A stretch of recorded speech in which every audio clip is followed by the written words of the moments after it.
జగన్ని తిట్టు బాబుని పట్టు ఇది ప్రస్తుతం ఒక కొత్త ప్రోగ్రాం నడుస్తోంది.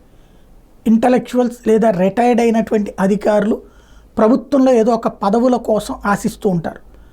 ఆ పదవులు కావాలంటే అధికారంలో ఉన్నటువంటి వాళ్ళతో పైరువీలు చేయాలి, లేదా అధికారంలో ఉన్నటువంటి వాళ్ళ ఆగ్రహం ఎవరి మీద ఉందో వాళ్ళని గురించి మనం నెగిటివ్గా మాట్లాడితే అదే ఆగ్రహంతో ఉన్న పత్రికలు హైలైట్ చేస్తే అది బాబుగారి దృష్టికి వెళ్తే వాళ్ళకి అవకాశాలు లభించుకునే ప్రయత్నం. ఇప్పుడు మాజీ డీజీపీ ప్రకాష్ సింగ్ అట, ఆయన ఎవరికి గుర్తు కూడా ఉన్నట్టు కనబట్టలేదు.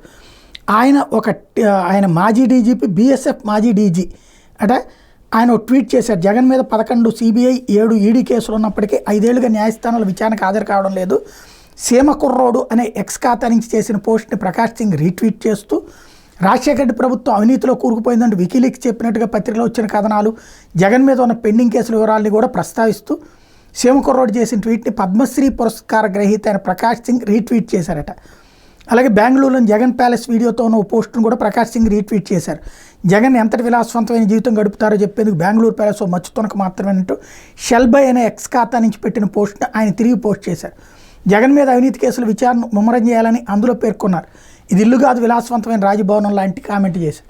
దీన్ని ఈనాడు ఫ్రంట్ పేజీ పెట్టింది. అంటే ఒకటి, జగన్ని అలా తిట్టడం వీళ్ళకి సంతోషం.